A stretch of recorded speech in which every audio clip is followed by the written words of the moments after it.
저는 71살 김은자라고 합니다. 살다 보면 모든 것이 조금씩 변색된다는 사실을 모르는 바는 아니었어요. 남편과 함께 고른 희고 깨끗했던 벽지는 어느새 옅은 상아색이 되었고 쨍한 햇살이 쏟아져 들어오던 거실 창은 아파트 앞동에 가려 늘 그늘이 졌지요. 저 또한 마찬가지였습니다. 팽팽하던 살갗은 느슨해졌고 칠흑 같던 머리카락은 서리가 내린 듯 희끗해졌으니까요. 하지만 그런 세월의 흔적들은 자연스러운 것이라 서글프기보다는 오히려 정겹게 느껴질 때가 많았습니다. 남편의 손때가 묻은 소파 팔걸이를 쓰다듬을 때면 비록 그는 곁에 없어도 여전히 우리가 함께 일군 이 집의 온기가 저를 감싸주는 것만 같았거든요. 문제는 자연스럽지 않은 것들이었습니다. 마치 맑은 물에 잉크 한 방울이 떨어져 순식간에 번져나가듯 제 일상을 어지럽히는 것들은 대부분 며느리 주연수로부터 시작되었습니다. 제가 아는 연수는 본래 이런 아이가 아니었어요. 아들 동수의 손을 잡고 제 앞에 처음 섰을 때만 해도 얼마나 부침성 있고 싹싹했는지 모릅니다. 하지만 결혼과 동시에 아들 내외가 이 집으로 들어와 살기 시작하면서 며느리는 아주 조금씩 그리고 아주 교묘하게 자신의 본색을 드러내기 시작했습니다. 그날도 저는 여느 때처럼 거실 소파에 앉아 제가 좋아하는 역사 드라마를 보고 있었어요. 그런데 현관문이 열리는 소리와 함께 요란한 목소리가 집안을 가득 채웠습니다. 어머니, 저 왔어요. 오늘 제 친구들 오기로 한 거 아시죠? 집에서 간단하게 파티하려고요. 돌아보니 며느리는 양손 가득 백화점 쇼핑백을 들고 서 있었습니다. 제게 하는 말이었지만 시선은 이미 거실을 빠르게 훑고 있었죠. 마치 제 허락을 구하는 것이 아니라 자신의 계획을 일방적으로 통보하는 듯한 태도였습니다. 저는 그저 조용히 고개를 끄덕였습니다. 어차피 제가 반대한다고 해서 며느리의 계획이 바뀔 리 없다는 것을 이미 알고 있었으니까요. 그래, 재미있게 놀려무나.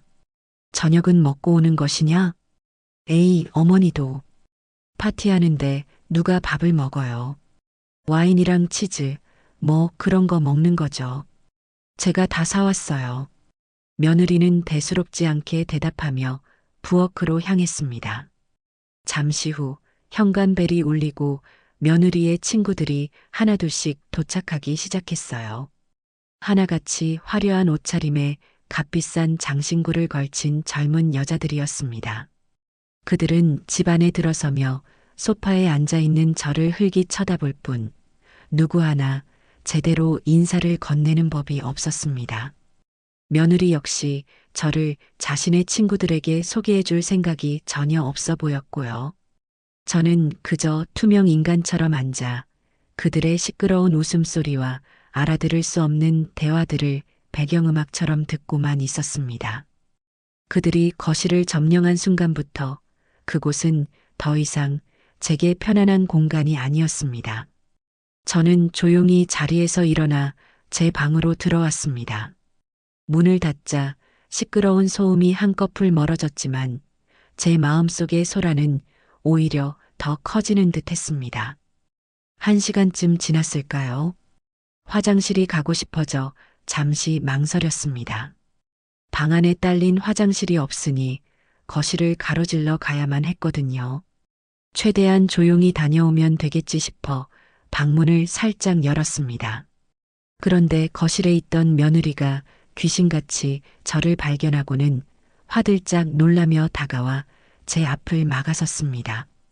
그녀의 얼굴에는 당황스러움과 짜증이 역력했습니다. 어머니, 어디 가세요? 화장실 좀 다녀오려고 그런다. 제 말에 며느리는 잠시 난처한 표정을 짓더니 이내 주위를 한번 휙 둘러보고는 목소리를 낮춰 속삭였습니다. 저기 어머니, 죄송한데 잠깐만 방에 계시면 안 될까요? 지금 거실로 나오지 마세요. 젊은 애들끼리 노는데 좀 그렇잖아요. 저는 그 순간 제 귀를 의심했습니다. 젊은 애들끼리 노는데 좀 그렇다니. 마치 제가 그들의 즐거운 시간을 방해하는 흉물이라도 되는 듯한 말투였습니다. 이 집은 제 집이고 저는 이 집의 주인이었습니다.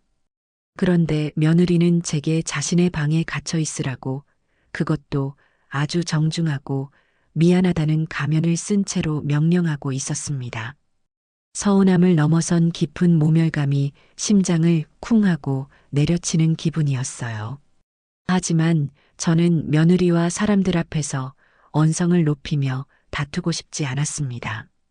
그것은 제 마지막 남은 자존심이 허락하지 않는 일이었습니다. 저는 아무 말 없이 몸을 돌려 다시 방으로 들어왔습니다. 방문이 닫히는 순간 거실에서는 다시금 폭탄 같은 웃음소리가 터져 나왔습니다. 저는 화장실에 가는 것조차 잊어버린 채 차갑게 식어가는 방 안에서 한참을 우두커니 서 있어야만 했습니다. 며칠이 지난 아침이었습니다. 전날 밤 며느리는 또 늦게까지 술을 마시고 들어와 거실에 옷가지와 가방을 아무렇게나 벗어 던져 놓았습니다. 아침잠이 없는 제가 일어나 어질러진 거실을 치우는 것은 어느새 당연한 일상이 되어 있었죠. 한숨을 쉬며 거실을 정리한 뒤 저는 베란다에 놓인 화초들에게 물을 주기 위해 작은 물뿌리개를 들었습니다. 남편이 살아있을 때 함께 시장에 가서 사온 난초와 제가 정성껏 돌봐 겨우 꽃을 피운 군자라는 제게 자식이나 다름없는 존재들이었어요. 흙냄새를 맡고 파릇한 잎사귀를 닦아줄 때면 복잡했던 마음도 차분하게 가라앉곤 했습니다. 제가 낡은 수건으로 화분 받침을 닦고 있을 때였습니다. 늦잠을 자고 나온 며느리가 부스스한 얼굴로 다가오더니 대뜸 미간을 찌푸리며 말했습니다. 어머니, 아침부터 뭐 하세요? 집에서 흙냄새 나는 거 싫어요, 정말. 물을 주고 좀 가꿔야 오래 산단다. 향기도 얼마나 좋은데. 향기는 무슨 향기요? 이런 건 다 버리고 차라리 조화를 사다 놓는 게 훨씬 깔끔해요. 관리할 필요도 없고 벌레도 안 생기잖아요. 말이 끝나기 무섭게 며느리는 제가 가장 아끼는 군자란 화분을 번쩍 들어 올렸습니다. 제가 놀라 소리쳤어요. 연수야, 지금 뭐 하는 짓이냐? 당장 내려놓아라. 아, 왜 소리를 지르세요? 보기 싫어서 치우겠다는데. 며느리는 제 만류에도 아랑곳하지 않고 성큼성큼 현관으로 걸어갔습니다. 그리고는 마치 쓰레기를 버리듯 화분을 현관문 밖 복도에 거칠게 내려놓았습니다. 쿵 하는 소리와 함께 화분 한쪽 귀퉁이가 살짝 깨져나갔습니다. 이어서 남편의 흔적이 담긴 난초 화분까지 복도로 내쫓기고 말았죠. 저는 너무나 기가 막혀서 아무 말도 할 수가 없었습니다. 저것은 단순한 화초가 아니었습니다. 남편과 저의 시간, 그리고 제 정성이 담긴 소중한 기억이었습니다. 그런데 며느리는 그 모든 것을 한낱 흙냄새 나는 폐기물 취급하며 제 눈앞에서 치워버린 것입니다. 제가 망연자실하게 서 있는데 때마침 퇴근하고 돌아온 아들 동수가 그 광경을 보게 되었습니다. 복도에 덩그러니 놓인 화분과 굳어있는 저와 며느리를 번갈아 보며 아들은 어색하게 물었습니다. 이게 다 뭐야? 왜 화분들이 밖에 나와 있어? 며느리는 기다렸다는 듯이 아들에게 달려가 팔짱을 끼며 교태 섞인 목소리로 말했습니다. 자기 잘 왔어. 내가 집 좀 깔끔하게 하려고 화분들 정리했어. 집에서 흙먼지 날리는 거보다 훨씬 낫지? 저는 아들이 제 편을 들어주리라, 적어도 아내의 잘못을 꾸짖어 주리라 기대했습니다. 하지만 아들은 잠시 머뭇거리더니 이내 제 눈을 피하며 힘없이 말했습니다. 아, 그랬어? 뭐, 네가 알아서 잘했겠지. 그 한마디가 제 가슴에 더 큰 상처를 남겼습니다. 아들은 모든 것을 보고도 외면하기로 결정한 것입니다. 저는 그날 제 화초들이 아니라 아들 내외에 대한 제 마지막 기대가 집 밖으로 내쫓겼다는 것을 깨달았습니다. 그리고 그달 아들의 월급날이 되었습니다. 현관문이 열리고 피곤한 얼굴의 아들이 들어왔습니다.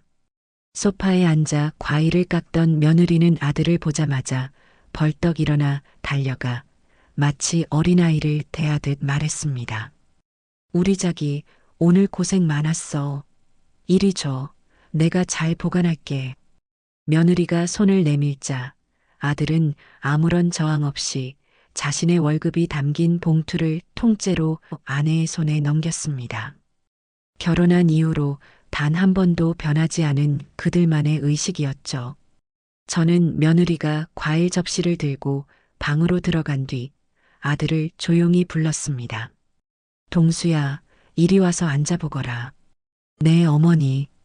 왜요? 월급을 받으면 전부 아내에게 주는 것이냐? 네 용돈은 따로 받고? 제 질문에 아들은 시선을 떨구며 우물쭈물했습니다. 아니요, 그냥 연수가 다 관리해요. 필요할 때마다 타서 쓰면 되니까 그게 편해요. 아무리 부부라도 비상금은 있어야 하는 법이다. 언제 어디서 급한 일이 생길 줄 알고 그러니 용돈이라도 좀 넉넉히 쥐고 다녀라. 제 걱정스러운 말에도 아들은 그저 고개만 숙일 뿐이었습니다. 바로 그때 방에서 나온 며느리가 저희의 대화를 들었는지 날카로운 목소리로 끼어들었습니다. 어머니, 저희 돈 관리는 걱정 마세요. 며느리는 아들 옆에 바싹 다가앉아 팔짱을 끼며 저를 똑바로 쳐다보았습니다. 그 눈빛에는 왜 우리 부부 사이에 끼어드느냐는 경계심과 불만이 가득했습니다. 제가 우리 동수 씨 기죽지 않게 알아서 다 챙겨주고 있으니까요. 어머니는 저희 걱정 마시고 어머니 건강이나 잘 챙기세요. 그 말은 저를 위하는 척했지만 실은 상관하지 말라는 완벽한 성극기였습니다. 저는 더 이상 아무 말도 할 수가 없었습니다. 아들은 아내의 보호를 받는 어린아이가 되어버렸고 저는 아들의 월급 봉투 한 번 구경하지 못하고 아들의 용돈까지 걱정해야 하는 늙은 노모일 뿐이었습니다. 그날 밤 저는 제 방에 앉아 낡은 앨범을 펼쳤습니다. 남편과 함께 활짝 웃고 있는 젊은 시절의 제 사진을 보며 조용히 눈물을 삼켰습니다. 이 집에서 제 자리는 아주 조금씩 그리고 확실하게 사라지고 있었습니다. 그날 이후 집안의 공기는 마치 장마철의 솜니불처럼 무겁고 눅눅하게 가라앉았습니다. 저와 며느리 사이에는 최소한의 대화마저 사라졌고 아들 동수는 그 사이에서 어쩔 줄 몰라 하며 제 눈치와 아내의 눈치를 번갈아 살피는 가여운 족제비처럼 굴었지요. 며느리는 마치 제가 없는 사람인 양 행동했습니다. 제가 거실에 앉아 있으면 일부러 더 큰 소리로 TV를 켰고 제가 부엌에서 무언가를 하고 있으면 보란 듯이 배달 음식을 시켜 아들과 둘이서만 방에 들어가 먹곤 했습니다. 유치했지만 효과적인 방법이었습니다. 그 아이는 그런 식으로 자신의 영역에서 저를 밀어내고 제 존재감을 지워가고 있었습니다.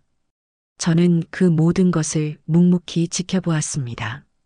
이제 와서 서운하다거나 섭섭하다는 감정은 무의미했습니다. 제 마음속에서는 이미 무언가 단단하게 굳어지고 있었으니까요. 시간은 흘러 남편의 기일이 다가왔습니다. 저는 해마다 단 한 번도 거르지 않고 제 손으로 직접 제사 음식을 차렸습니다. 그것은 죽은 사람을 위한 의식이기도 했지만 남편과 함께했던 시간을 기억하고 추억하는 저 자신을 위한 약속이기도 했어요. 저는 새벽같이 일어나 시장에 가서 가장 좋은 재료들을 골라왔습니다.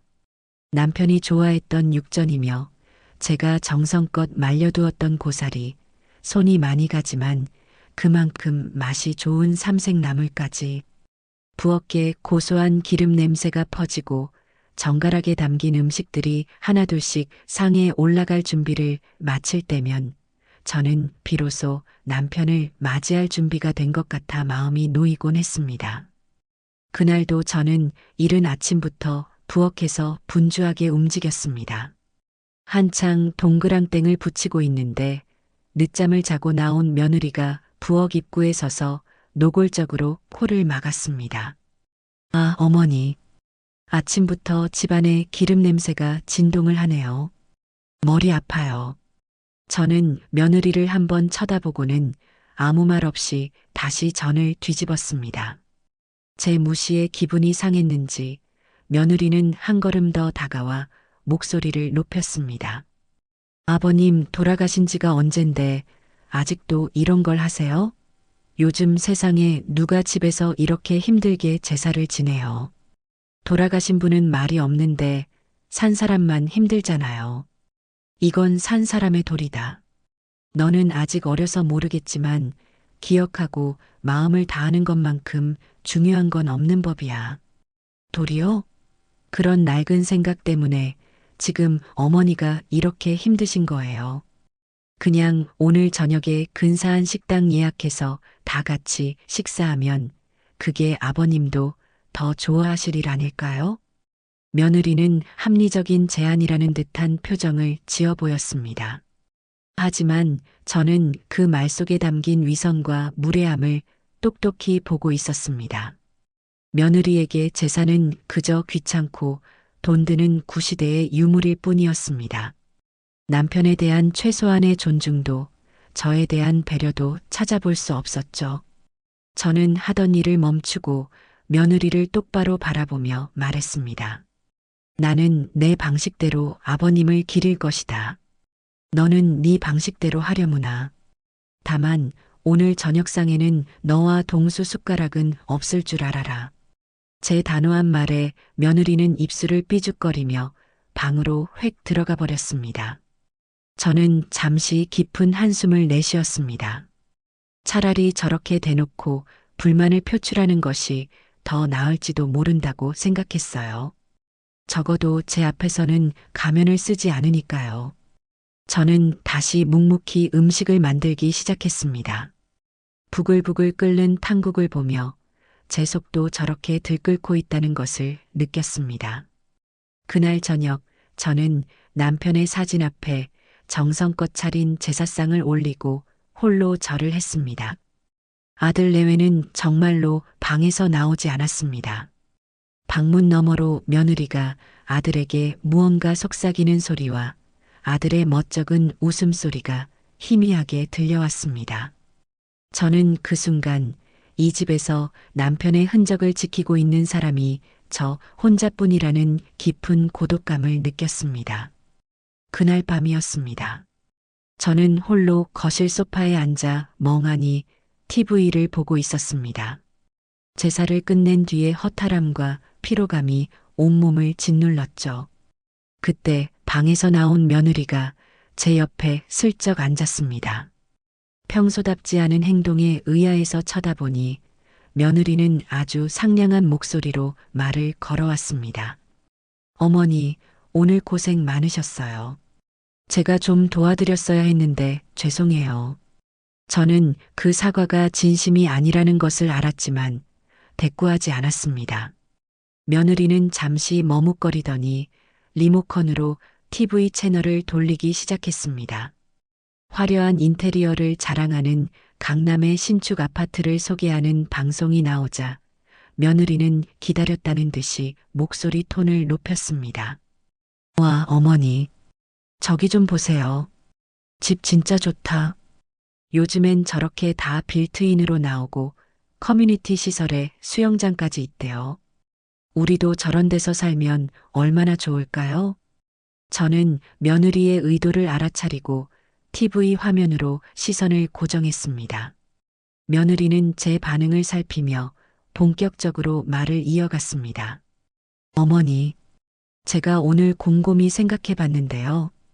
이 집도 이제 너무 낡았고 저희가 살기엔 좀 그렇잖아요. 어머님도 계단 있는 주택은 힘드실 거고요. 그래서 하고 싶은 말이 무엇이냐? 그러니까 이 집 파는 게 어떨까요? 여기 땅값이 그래도 꽤 오르긴 했으니까 이거 팔고 대출 조금만 더 받으면 저런 신축 아파트 전세라도 들어갈 수 있을 거예요. 그럼 어머님도 편하고 저희도 좋잖아요. 결국 그 이야기였습니다. 며느리는 남편의 기일에 제사상 앞에서 보였던 그 모든 무례함을 뒤로 한 채 오직 이 집을 팔아 자신의 욕심을 채울 궁리만 하고 있었던 것입니다. 제 안에서 무언가 툭 하고 끊어지는 소리가 났습니다. 안 된다. 저는 TV를 끄고 며느리를 똑바로 쳐다보며 말했습니다. 제 목소리는 얼음장처럼 차갑고 단단했습니다. 이 집은 못 판다. 여긴 네 아버님과 내 평생이 담긴 집이야. 돈으로 따질 수 있는 곳이 아니란 말이다. 평생이요? 그런 낡아 빠진 추억 때문에 이렇게 불편하게 살아야 해요? 어머니, 지금 세상이 어떤 세상인데 그런 구시대적인 생각을 하세요. 현실적으로 생각해야죠. 나에게는 그 추억이 현실이다. 돈보다 더 중요한 현실이야. 그러니 그만하거라. 이 집에 관한 이야기는 더 이상 듣고 싶지 않다. 제가 자리에서 일어나려 하자 다급해진 며느리가 제 팔을 붙잡았습니다. 그리고는 언제 상냥했냐는 듯 본색을 드러내며 악에 받친 목소리로 말했습니다. 왜요? 왜 어머니 마음대로만 하세요? 이 집 어차피 나중에 저희가 물려받을 거잖아요. 그냥 지금 좀 편하게 살겠다는데 그게 그렇게 안 입고 오세요? 때마침 방에서 나온 아들이 저희 사이의 험악한 분위기를 보고는 어쩔 줄 몰라 하며 다가왔습니다. 왜 그래들? 무슨 일이야? 며느리는 아들을 보자마 자 더욱 기세등등해져서 저를 손가락질하며 소리쳤습니다. 어머니 좀 봐. 내가 이 집 팔고 다 같이 좋은 데로 이사 가자고 했더니 길길이 날뛰시잖아.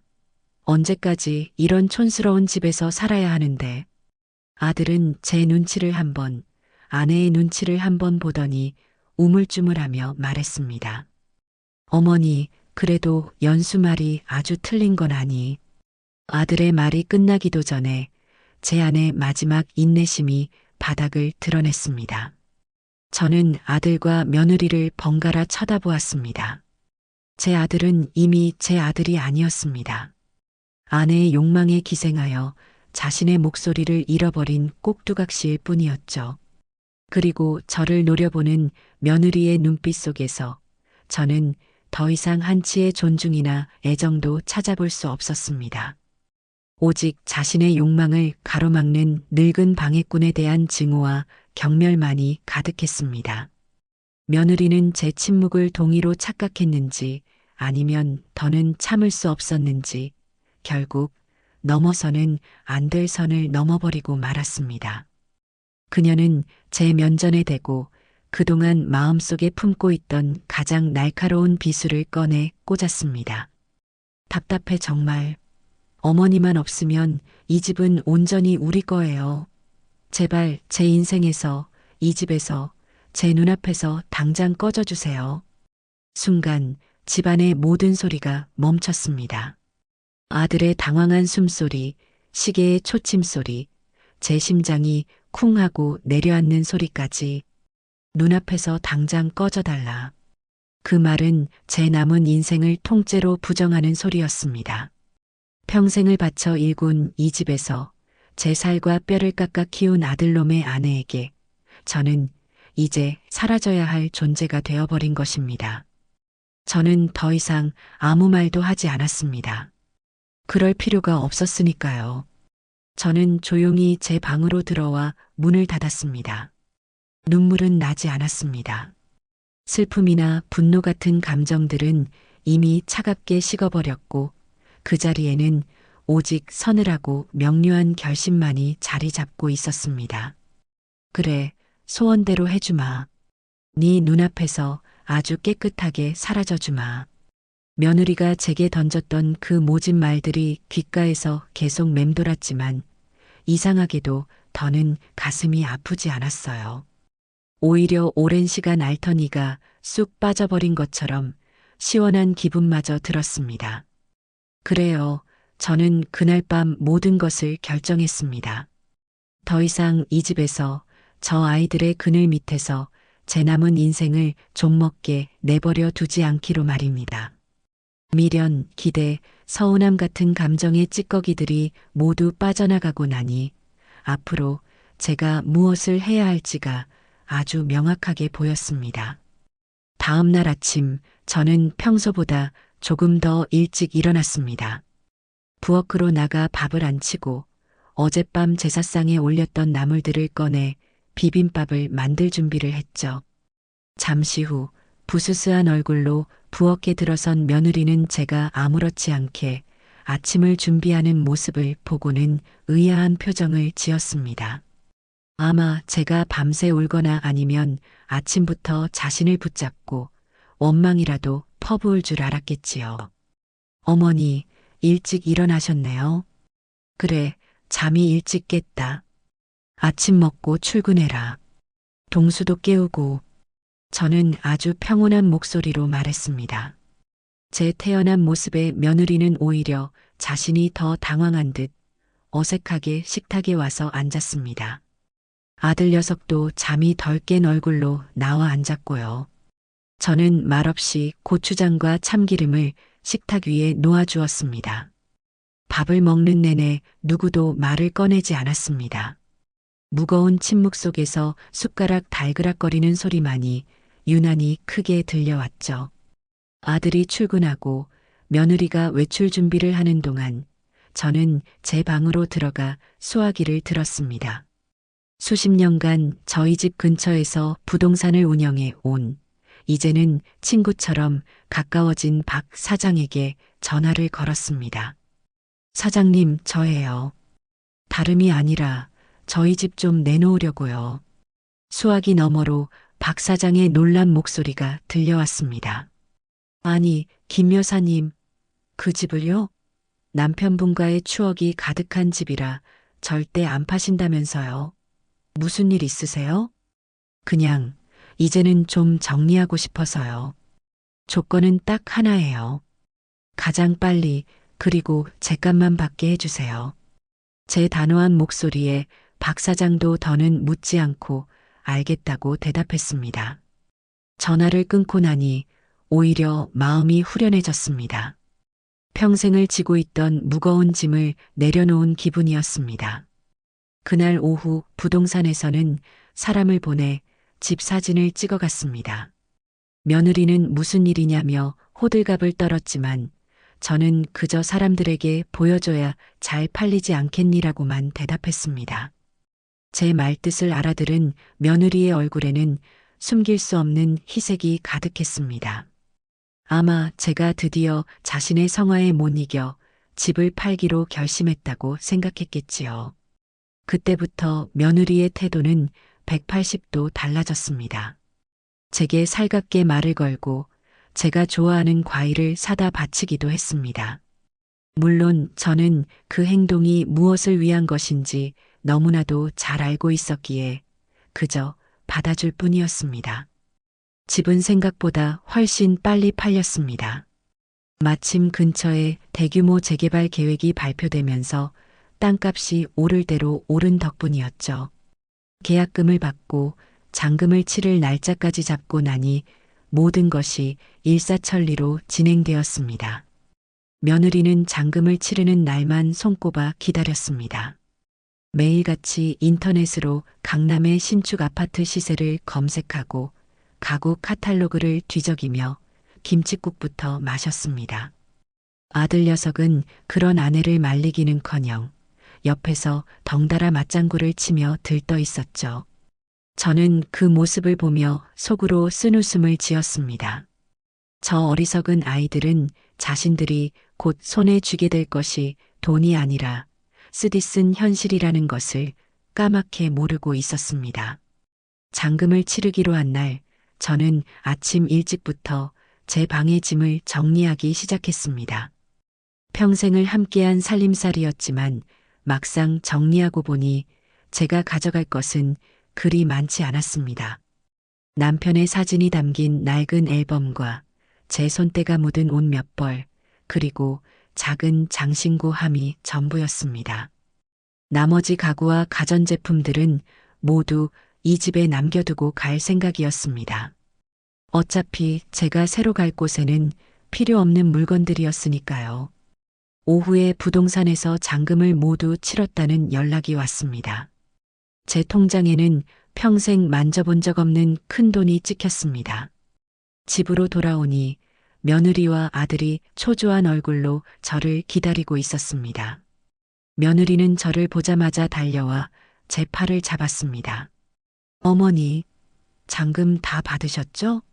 이제 우리 언제 이사 가요? 제가 알아본 아파트가 있는데 지금 당장 계약하지 않으면 놓칠지도 몰라요. 저는 며느리의 손을 조용히 뿌리치고 거실 테이블에 앉았습니다.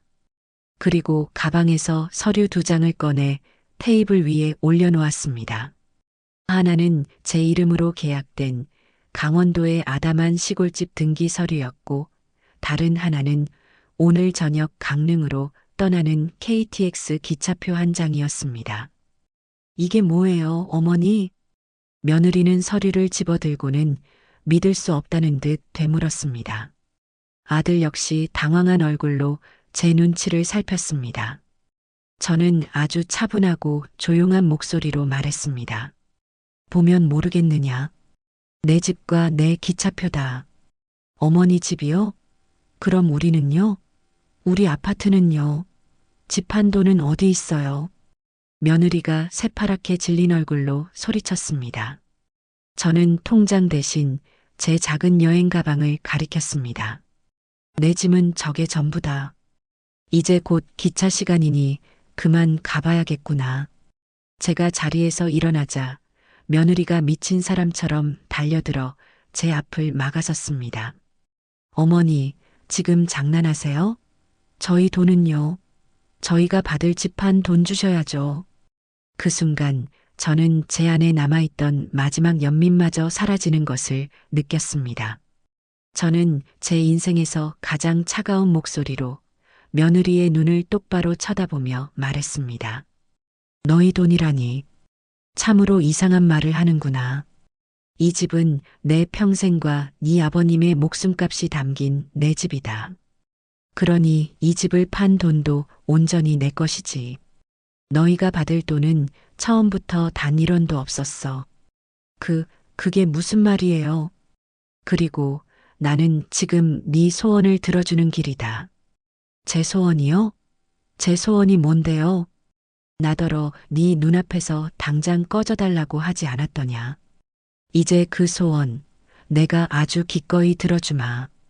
그러니 너희는 이 집에서, 아니 이제는 남의 집이 된 이곳에서 너희들끼리 잘 살아보거라. 말을 마친 저는 며느리와 아들을 그대로 남겨두고 현관으로 향했습니다. 뒤에서 며느리가 악을 쓰고 아들이 저를 부르는 소리가 들렸지만 저는 단 한 번도 뒤를 돌아보지 않았습니다. 현관문을 열고 밖으로 나오자 시원한 저녁바람이 제 뺨을 스쳤습니다. 저는 평생을 살았던 집을, 제 모든 것이었던 그 공간을 그렇게 제 발로 걸어 나왔습니다. 이상하게도 슬프거나 외롭지 않았습니다. 오히려 날아갈 듯 가벼운 해방감이 온몸을 감쌌습니다. 저는 기차역으로 향하는 택시 안에서 점점 멀어지는 동네 풍경을 바라보았습니다. 이제 저곳에 제 것은 아무것도 없었습니다. 그리고 저는 비로소 저 자신을 위한 새로운 삶을 시작할 준비가 되었습니다. 강원도에 마련한 제 새로운 보금자리는 참으로 아늑하고 평화로운 곳이었습니다.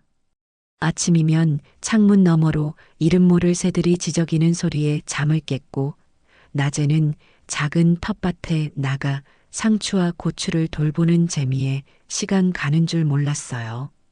도시의 빽빽한 아파트 숲에서 평생을 살다가 이렇게 흙을 밟고 맑은 공기를 마시며 지내니 가동한 저를 짓누르던 모든 스트레스와 상처들이 눈 녹듯 사라지는 기분이었습니다.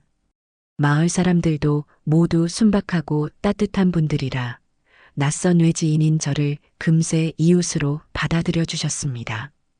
저는 난생 처음으로 오롯이 저 자신만을 위한 시간을 보내며 잊고 지냈던 삶의 기쁨들을 하나씩 되찾아가고 있었습니다. 하지만 그 평화는 그리 오래가지 않았습니다. 시골로 내려온 지 한 달쯤 되었을까요? 평화로운 주말 오후 텃밭에서 호미질을 하고 있는데 익숙하지 않은 비싼 승용차 한 대가 흙먼지를 일으키며 제 집 앞에 멈춰 섰습니다. 그리고 차에서 내리는 두 사람의 얼굴을 확인한 순간 제 심장이 쿵 하고 내려앉았습니다. 아들 동수와 며느리 연수였습니다. 한 달 사이에 두 사람의 얼굴은 무척이나 상해 있었습니다. 며느리는 값비싼 옷을 입고 있었지만 어딘지 모르게 초췌했고 아들은 잔뜩 주눅이 든 얼굴로 아내의 뒤를 따랐습니다. 며느리는 차에서 내리자마자 제 집을 위아래로 훑어보더니 경멸이 가득한 목소리로 말했습니다. 어머니, 이런 총구석에서 혼자 유유자적, 아주 팔자가 좋으시네요. 아들은 길바닥에 나앉게 생겼는데 저는 손에 묻은 흙을 털며 조용히 대답했습니다. 여긴 어떻게 알고 찾아왔느냐? 나는 너희를 부른 적이 없다. 어떻게 알았겠어요? 사람 써서 알아냈죠. 어머니가 우리한테 어떻게 이러실 수 있어요? 어떻게 자식들한테 말 한마디 없이 집을 팔고 돈을 전부 들고 도망칠 수가 있냐고요. 며느리는 마치 자신이 피해자인 양 억울하다는 듯 소리쳤습니다. 도망이라는 단어가 제 귀에 비수처럼 꽂혔습니다. 저는 도망친 것이 아니었습니다. 버림받기 전에 제 발로 걸어 나온 것이었죠. 저는 더 이상 며느리의 무례한 언행을 참고 있을 이유가 없었습니다. 도망이라니. 말을 바로 하거라. 나는 내 집을 팔고 내 돈을 가지고 내가 살고 싶은 곳으로 온 것뿐이다. 너희에게 알려야 할 의무는 없다고 생각했는데. 의무가 없다고요? 어머니 재산은 당연히 아들인 저희 몫이잖아요. 그런데 이걸 다 독차지하고 혼자 쓰는 게 말이 돼요? 당장 저희 목 내놓으세요.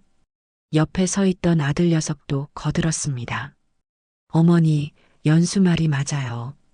저희 지금 살던 집에서 쫓겨나서 월세방 전전하고 있어요. 너무 힘들어요. 어머니가 좀 도와주셔야죠. 저는 기가 막혀서 헛웃음이 나왔습니다. 저들은 한 달이라는 시간 동안 자신들의 잘못을 반성하기는커녕 어떻게 하면 제 돈을 빼앗아갈 수 있을까 하는 궁리만 하고 있었던 것입니다. 저들의 추악한 민낯과 끝없는 탐욕에 깊은 환멸이 느껴졌습니다. 저는 호미를 내려놓고 두 사람을 똑바로 마주보며 말했습니다. 너희 몫이라. 법을 좀 아는 사람에게 물어보니 너희에게는 내 재산을 단 한 푼도 받을 권리가 없다고 하더구나. 그게 무슨 소리예요? 자식인데 당연히 상속받을 권리가 있죠. 며느리가 눈을 동그랗게 뜨고 따졌습니다. 저는 아주 차분하게 그리고 법 조항을 인용하며 정확하게 설명해 주었습니다. 우리나라 법에는 부양의 의무라는 것이 있단다. 자식은 부모를 부양할 의무가 있지. 하지만 너희는 어땠더냐? 나를 부양하기는커녕 한 집에 사는 동안 생활비 한 푼 준 적이 없었고 나를 없는 사람 취급하며 무시하고 결국에는 내 집에서 나를 내쫓으려고까지 했다. 그렇게 부양의 의무를 저버린 자식에게는 부모의 재산을 물려받을 권리 또한 사라지는 법이야. 이걸 상속 결격 사유라고 부른다더구나. 제 논리 정연한 말에 며느리와 아들은 잠시 말문이 막힌 듯 얼굴이 벌개졌습니다. 제가 법까지 들먹이며 나올 줄은 상상도 못했겠지요. 잠시 침묵이 흐른 뒤 이성을 잃은 며느리가 제게 달려들 기세로 악을 썼습니다. 뭐요? 지금 법을 따지자는 거예요? 늙어서 돈 몇 푼 손에 쥐었다고 아주 눈에 뵈는 게 없으시네. 좋게 말할 때 내놔요. 안 그러면 내가 여기 들어 누워서 동네방네 소문 다 낼 거니까. 자식 버리고 도망친 독한 늙은이라고. 며느리가 제 멱살이라도 잡을 듯 삿대질을 하며 달려들었습니다. 하지만 저는 더 이상 예전의 제가 아니었습니다. 겁을 먹거나 물러서지 않았죠.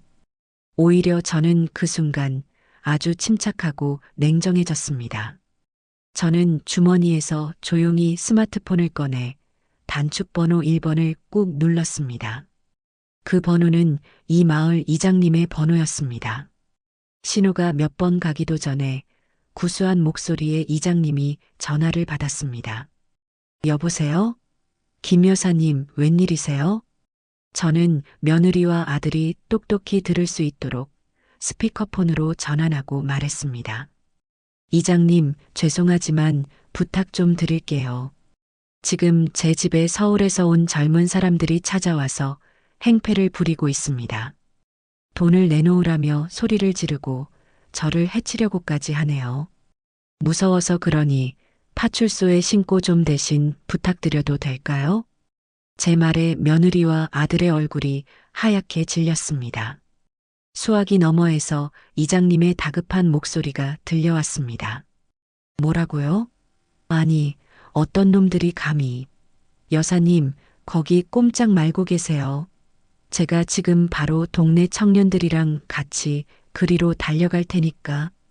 전화가 끊기고 정적이 흘렀습니다. 며느리는 방금 전까지의 기세는 온데간데 없이 당황한 기색이 역력했습니다. 시골 깡촌이라고 얕보고 와서 늙은 시어머니 하나쯤은 쉽게 구워 삶을 수 있을 거라 생각했겠지만 상황은 그들의 예상과 전혀 다르게 흘러가고 있었습니다.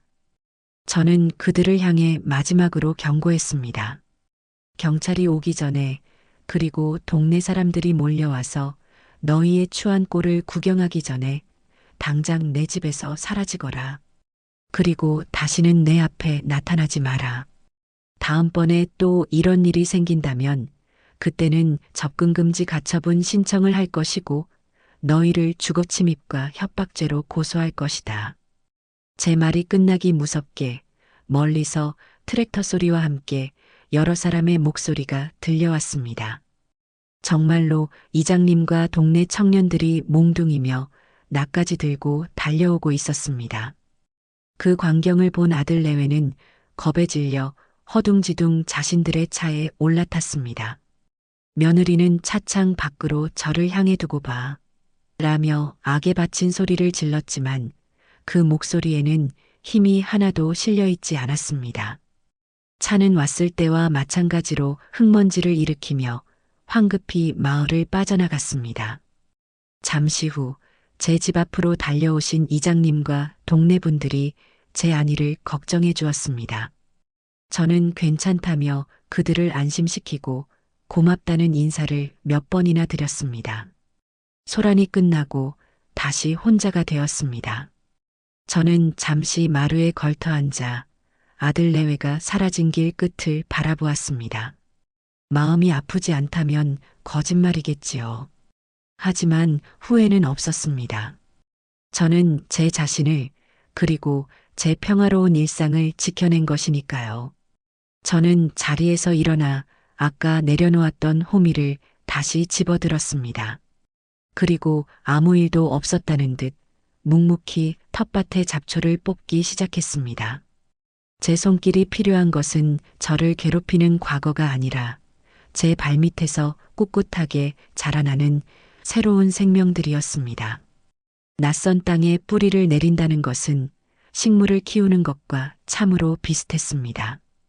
처음에는 모든 것이 서툴고 불안하지만 매일 아침 저녁으로 들여다보며 정성을 쏟다 보면 어느새 그 땅의 일부가 되어 튼튼하게 자리를 잡게 되는 법이지요.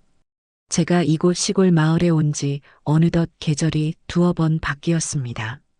처음에는 그저 도시의 소음과 지긋지긋한 기억들로부터 도망치기 위해 선택한 곳이었지만, 이제는 제 삶의 마지막 장을 기꺼이 맡기고 싶은 소중한 터전이 되었습니다.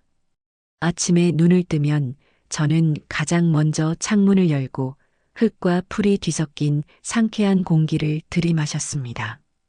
밤새 차갑게 내려앉은 아침 이슬이 풀잎 끝에 영롱하게 매달려 반짝이는 것을 보고 있으면 제 마음속의 묵은 감정들마저 깨끗하게 씻겨나가는 기분이었습니다.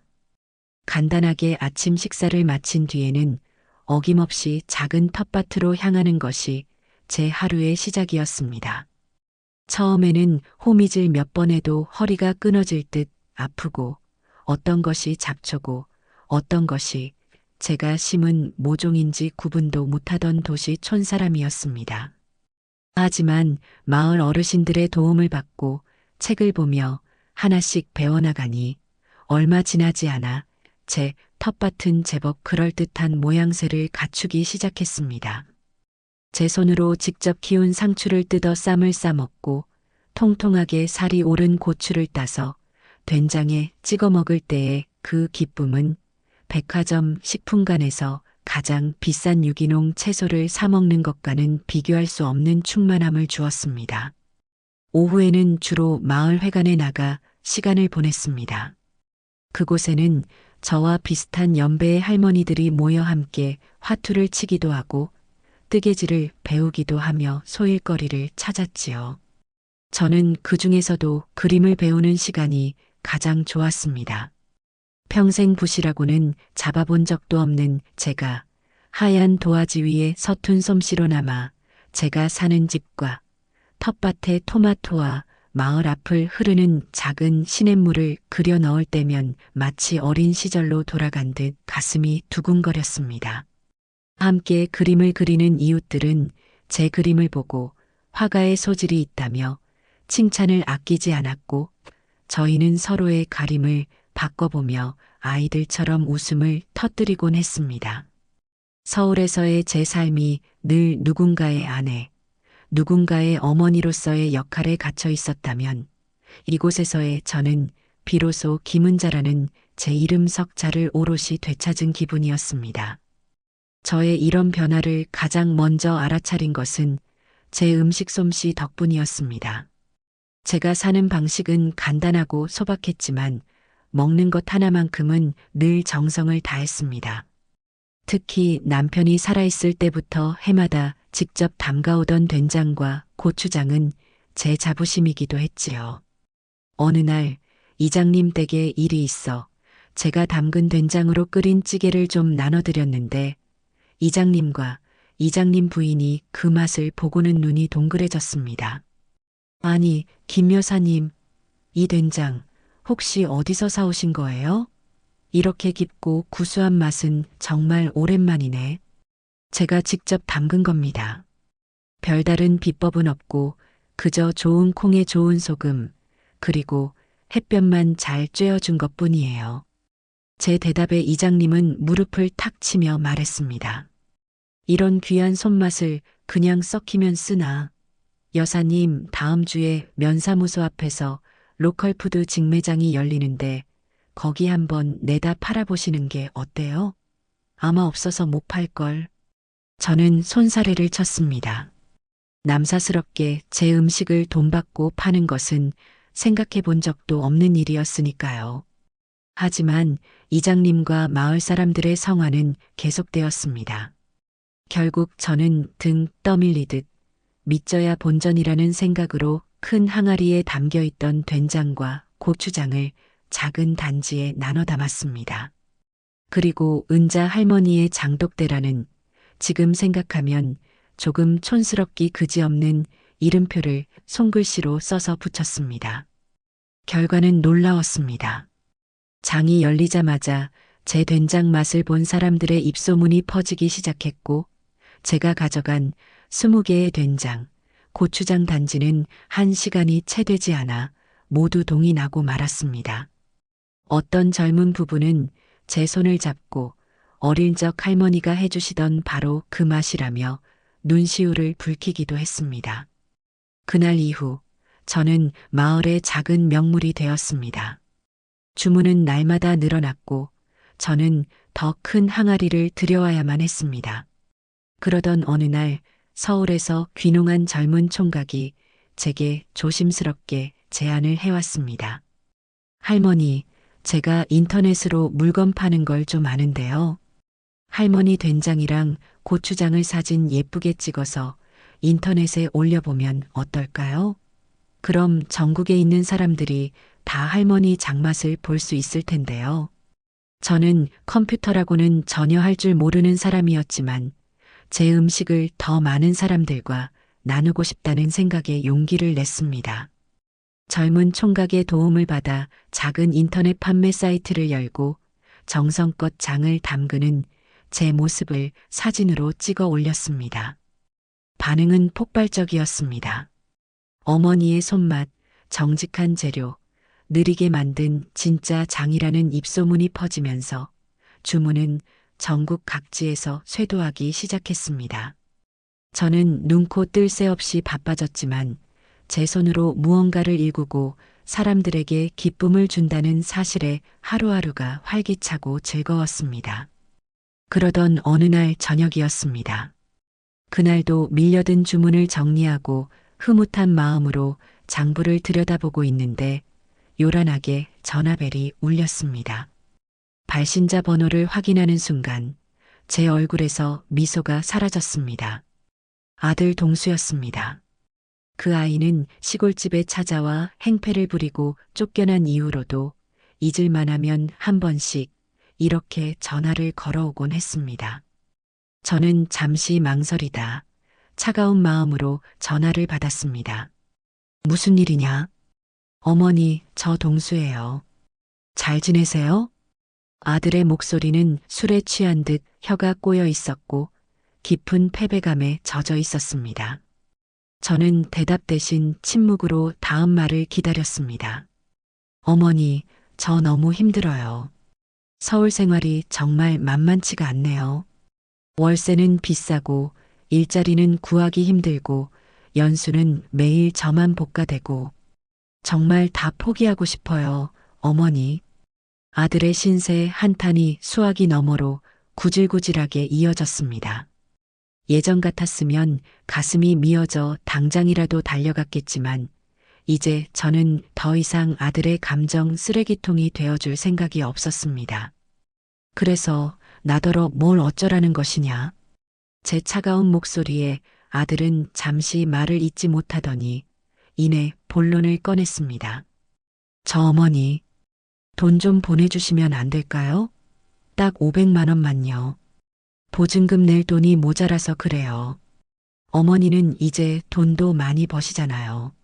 소문 다 들었어요. 역시나 그것이었습니다. 제 성공 소식을 어디서 주워 듣고는 또다시 돈을 구걸하기 위해 전화를 한 것이었습니다. 저는 깊은 실망감과 함께 단호한 결심을 굳혔습니다. 이 아이를 진짜 어른으로 만들기 위해서는 더 이상 어미의 젖꼭지를 물려서는 안 된다는 것을 깨달았습니다. 동수야, 잘 들어라. 나는 너를 낳아 20살이 넘도록 가르치고 먹여 입혔다. 내 부모로서의 의무는 거기까지다. 나는 너에게 건강한 몸과 남들만큼의 교육을 시켜주었어. 그 이후에 네 인생은 온전히 네가 책임져야 할 몫이다. 어머니, 어떻게 그렇게 매정하세요? 제가 어머니 아들이잖아요. 아들이기에 하는 말이다. 나는 지금 내 남은 인생을 살고 있다. 너 역시 이제는 네 인생을 살아라. 힘들다고 남에게 손 벌릴 생각 말고 네 힘으로 일어서거라. 그게 진짜 어른이 되는 길이다. 다시는 돈 때문에 전화하지 마라. 나는 네게 줄 돈이 단 한 푼도 없다. 저는 그 말을 끝으로 아들의 울음 섞인 목소리를 뒤로하고 매정하게 전화를 끊었습니다. 그리고는 한참 동안 수화기를 내려놓지 못했습니다. 마음 한구석이 시리고 아팠지만 후회는 없었습니다. 텃밭의 여린 모종도 거센 비바람을 이겨내야만 더 튼튼하게 뿌리를 내리는 법이니까요.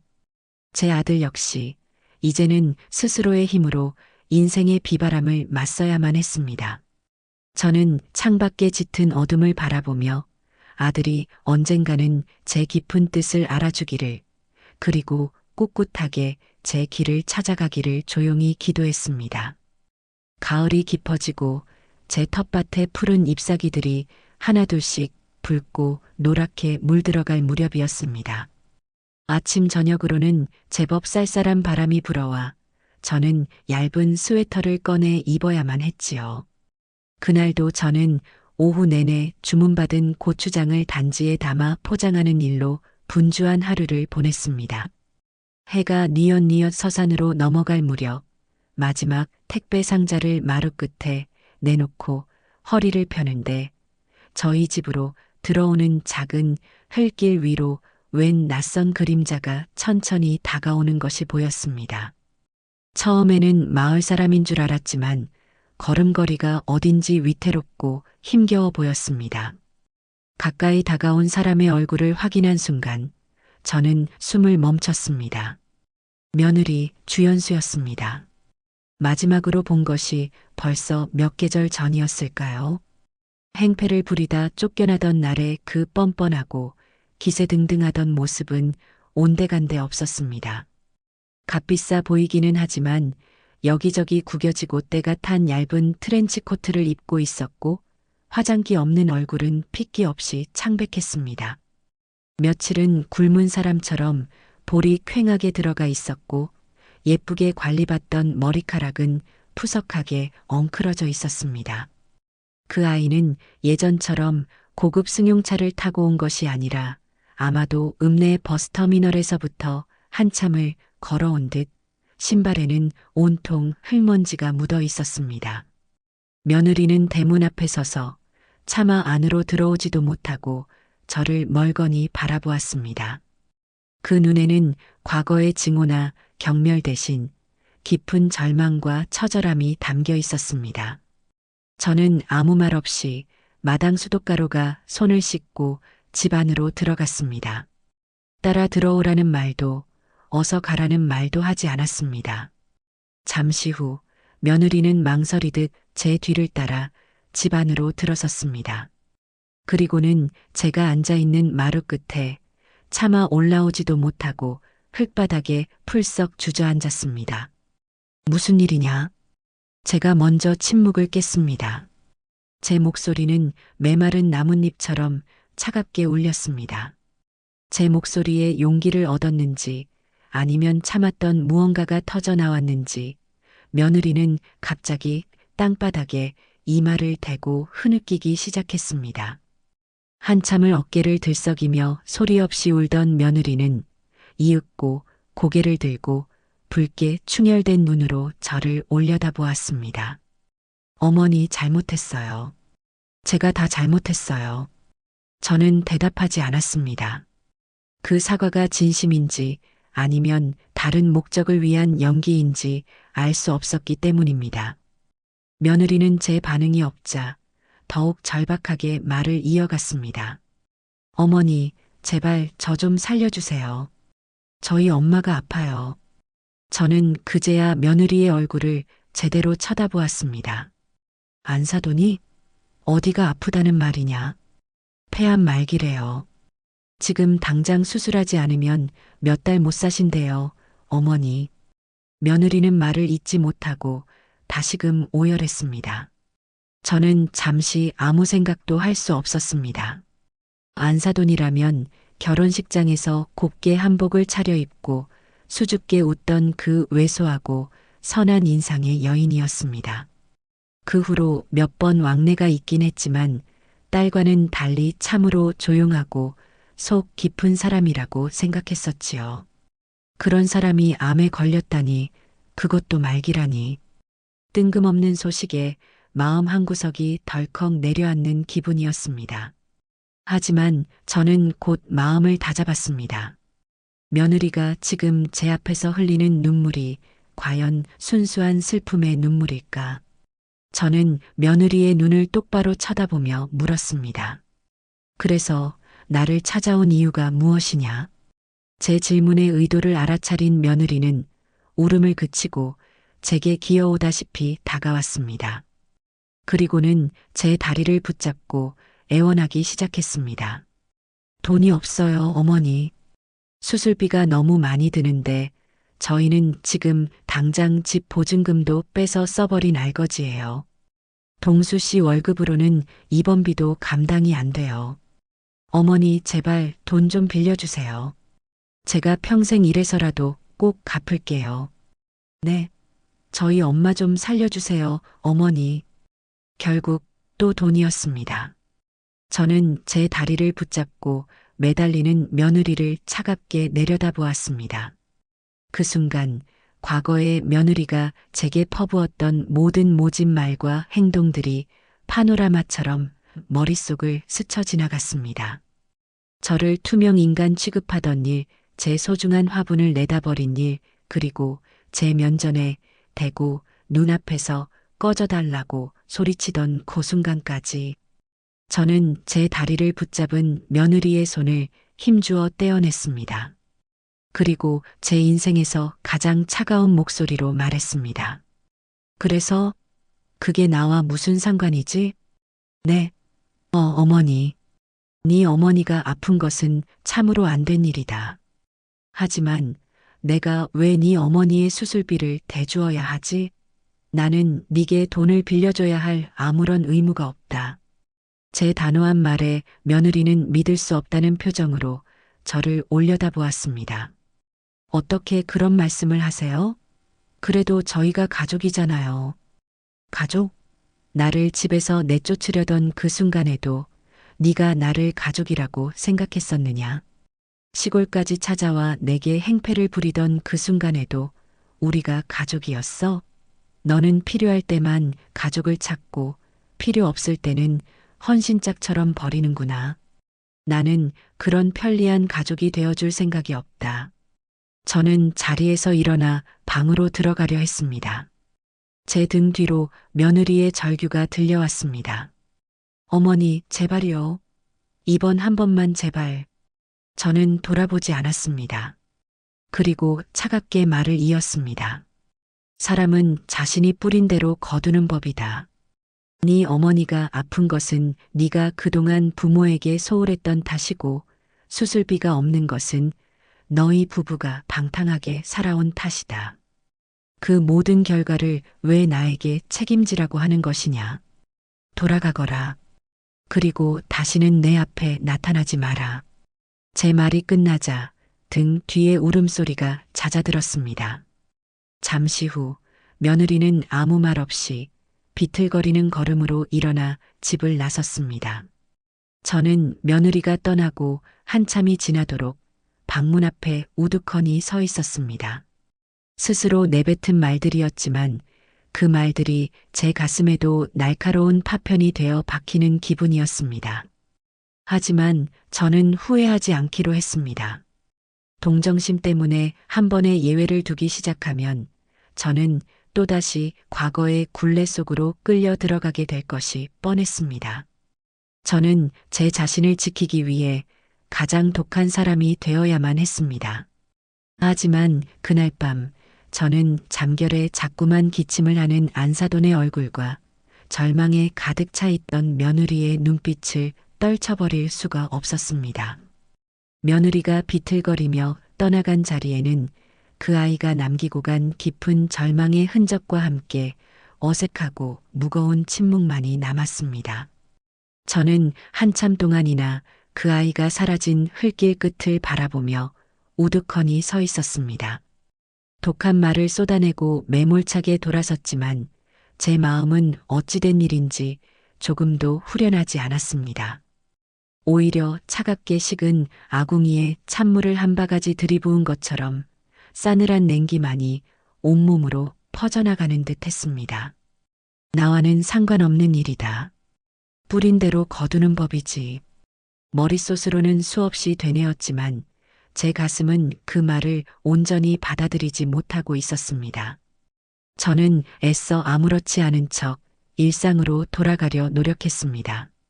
밀린 택배 상자를 마저 포장하고 저녁을 짓기 위해 텃밭으로 나가 시든 깻잎을 땄습니다. 하지만 손은 기계적으로 움직이고 있을 뿐 제 모든 신경과 생각은 온통 다른 곳을 향해 있었습니다. 며칠을 굶은 사람처럼 헬쑥하던 며느리의 얼굴, 다 갈라진 목소리로 저희 엄마 좀 살려달라며 애원하던 그 처절한 모습이 눈앞에서 아른거려 일이 손에 잡히지 않았습니다. 저녁상에 앉아서도 밥알이 모래알처럼 껄끄러워 몇 숟갈 뜨는 둥 마는 둥상을 물려야만 했지요.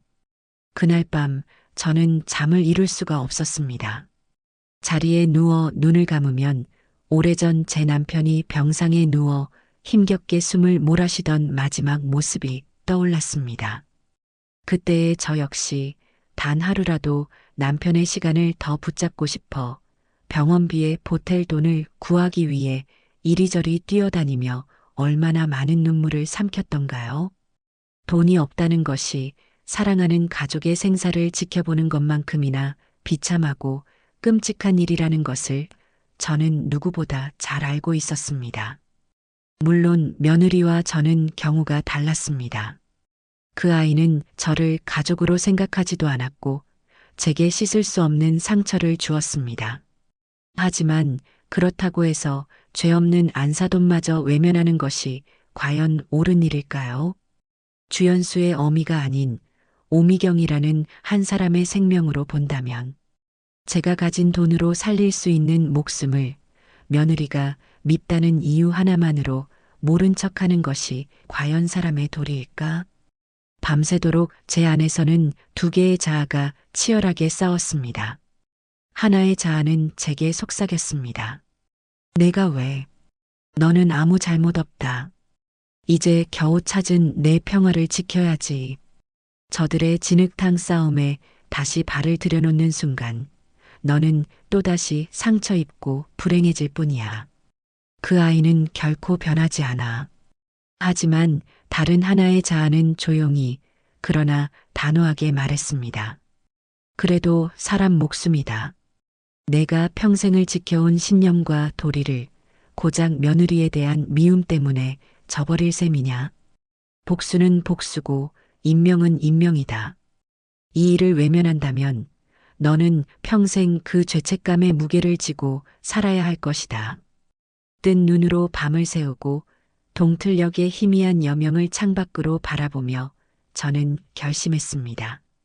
이 괴로운 불확실성을 끝내야만 했습니다. 며느리의 말이 진실인지 아니면 제 동정심을 얻어내기 위한 거짓말인지 그것부터 확인해야 했습니다. 만약 거짓이라면 저는 이 지긋지긋한 인연의 끈을 한치의 미련도 없이 잘라낼 수 있을 터였습니다. 그리고 만약에 그것이 사실이라면 그 후의 일은 그때 가서 다시 결정하기로 마음먹었습니다. 문제는 확인 방법이었습니다. 며느리나 아들에게 직접 연락을 할 수는 없는 노릇이었습니다. 고민 끝에 몇 년간 한 번도 누르지 않았던 안사돈의 전화번호를 찾아냈습니다. 저는 몇 번이나 망설이다 큰 마음을 먹고 수화기를 들었습니다. 어색한 첫 인사를 나누고 한참이나 날씨 이야기며 농사 이야기를 나누며 안부를 물었습니다. 그리고는 최대한 자연스럽게 마치 안사돈 생각이 나서 전화한 것처럼 이야기를 꺼냈습니다. 제가 요즘 집에서 된장이랑 고추장을 담가서 팔고 있는데 문득 안사돈 생각이 나지 않겠어요. 맛이나 한번 보시라고 보내드릴까 하는데 혹시 요즘 건강은 어떠신지요? 제 말에 수화기 너머의 목소리가 순간 무겁게 가라앉았습니다. 그리고 이어진 대답은 제 가슴을 서늘하게 만들었습니다. 아이고, 사부인 아직 소식 못 들으셨나 보네요. 저는 병원에 있어요. 시내 종합병원 중환자실에요. 몸이 아주 안 좋아요. 저는 애써 태어난 척 떨리는 목소리로 되물었습니다. 병원이라니요? 중환자실은 왜요? 어디가 편찮으시다는 말씀입니까? 폐암이라지 뭐예요. 그것도 아주 늦게 발견해서 의사가 손쓰기 힘들다고 마음의 준비를 하라고 했다는 모양이에요. 돈만 있으면 어떻게든 큰 병원으로 옮겨서 수술이라도 받아볼 텐데 딸내미 사는 게 영 여의치가 않은 모양이더라고요. 홀로 딸 하나만 보고 살아왔는데 제 인생도 참 한심합니다. 전화를 끊고 나서도 저는 한참 동안이나 수화기를 손에 쥔 채 움직일 수가 없었습니다. 온몸의 피가 차갑게 식는 기분이었습니다. 며느리의 말은 단 하나의 거짓도 없는 명백한 사실이었습니다. 아니, 제가 생각했던 것보다 상황은 훨씬 더 위급하고 절망적이었습니다. 이제 저는 더 이상 혹시나 하는 의심 뒤에 숨을 수가 없었습니다. 진실이라는 거대한 벽이 제 앞에 거대한 산처럼 버티고 서 있었습니다. 이제 저는 선택을 해야만 했습니다. 이대로 돌아서서 나의 평화를 지킬 것인가, 아니면 저 산을 넘어가 한 사람의 생명을 구할 것인가. 그날 이후 며칠 동안 저는 아무 일도 하지 못하고 방 안에만 틀어박혀 있었습니다. 밥맛도 없었고 잠도 오지 않았습니다. 며느리에 대한 증오와 분노, 안사돈에 대한 연민, 그리고 제 자신에 대한 끝없는 질문들이 머릿속에서 뒤엉켜 저를 괴롭혔습니다. 제가 여기서 돈을 내어준다면 분명 며느리는 얼마 지나지 않아 또 다른 핑계를 대며 제게 손을 벌릴 것입니다. 한번 열린 수문은 걷잡을 수 없이 터져나와 결국 제 삶의 평화를 모두 휩쓸고 가버릴지도 모릅니다. 하지만 이대로 모른 척한다면 돈이 없어 죽어가는 사람을 외면했다는 그 끔찍한 죄책감을 제 남은 인생 동안 감당할 수 있을까요? 그러다 문득 이런 생각이 들었습니다. 이것은 주연수를 위한 일이 아니다. 이것은 죄 없는 오미경 씨를 위한 일이며 동시에 나 자신을 위한 일이 되어야 한다. 며느리를 용서할 수는 없었습니다. 하지만 한 사람의 생명을 구하는 것은 그 모든 미움과 원망보다 더 위에 있는 가치여야만 했습니다. 그래, 도와주자. 하지만 철저히 내 방식으로.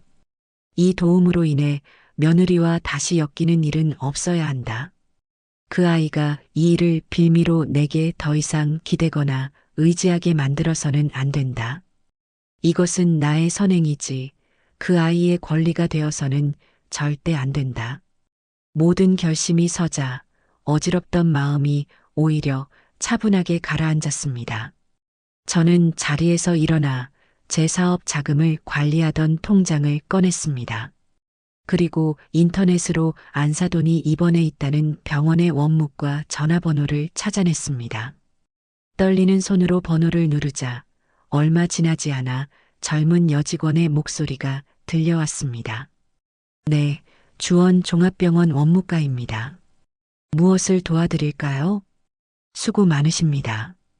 다름이 아니라 기원에 입원 중인 환자의 병원비를 납부하고 싶어서요.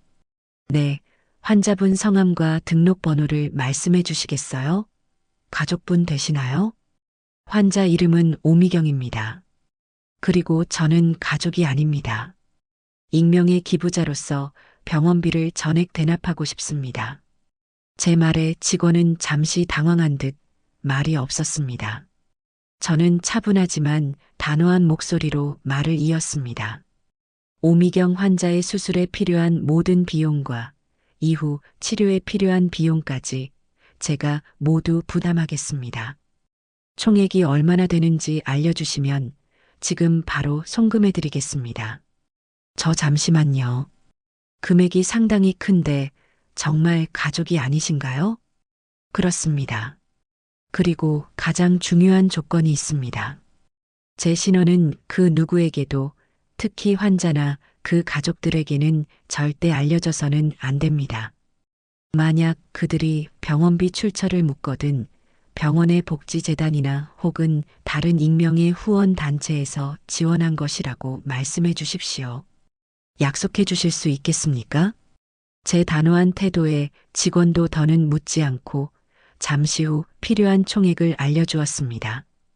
제가 평생 만져본 적 없는 큰 돈이었지만 이상하게도 조금도 아깝다는 생각은 들지 않았습니다. 저는 직원이 불러주는 계좌번호를 받아 적고 곧바로 제 휴대전화를 이용해 그 거액의 돈을 이체했습니다. 화면에 송금이 완료되었습니다라는 문구가 뜨는 순간 제 어깨를 짓누르던 무거운 짐이 스르르 내려가는 기분이었습니다. 전화를 끊고 저는 조용히 창가로 다가갔습니다. 창밖에는 어느새 저녁 노을이 붉게 물들고 있었습니다. 저는 저 멀리 서울 하늘 아래에 있을 며느리와 안사돈을 떠올렸습니다. 저는 그들의 삶에 보이지 않는 손길로 아주 깊숙이 개입했습니다. 하지만 그것은 그들을 제 삶 안으로 다시 끌어들이기 위함이 아니었습니다. 오히려 그들을 제 삶 밖으로 완전히 밀어내고 저 자신 역시 그들에 대한 마음의 빚에서 완전히 자유로워지기 위한 저만의 마지막 의식이었습니다. 이제 제가 할 일은 모두 끝났습니다. 저는 그저 한 생명이 무사히 살아나기만을 조용히 기도할 뿐이었습니다.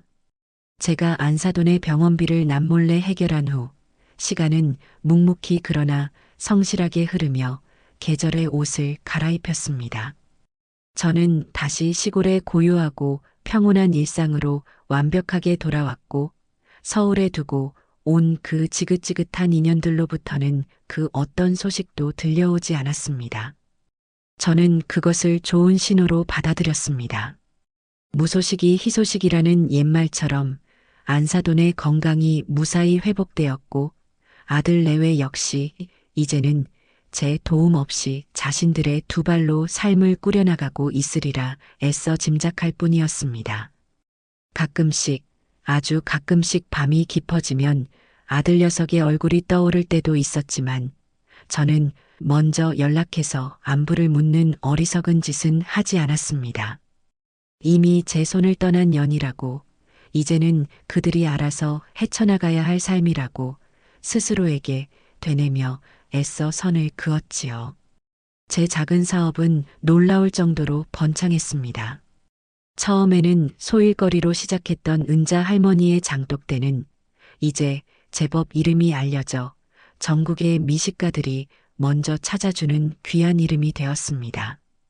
주물량을 맞추기 위해 더 큰 장독을 수십 개 들여와야 했고 마을의 부녀의 어머님들 몇 분께 수고비를 드리고 함께 일을 할 정도로 규모가 커졌습니다.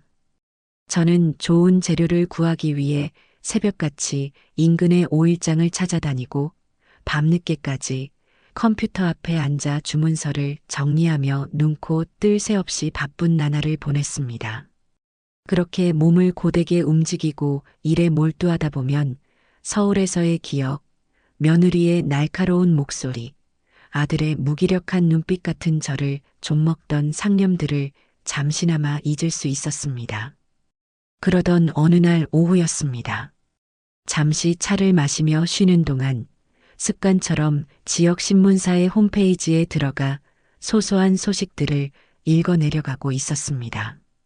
그러다 제 눈을 의심하게 만드는 아주 작은 제목의 기사 하나를 발견했습니다. 작은 나눔, 큰 기적 주원 종합병원에 찾아온 얼굴 없는 천사. 저는 저도 모르게 마른 침을 삼키며 떨리는 손으로 기사를 클릭했습니다. 기사의 내용은 이러했습니다.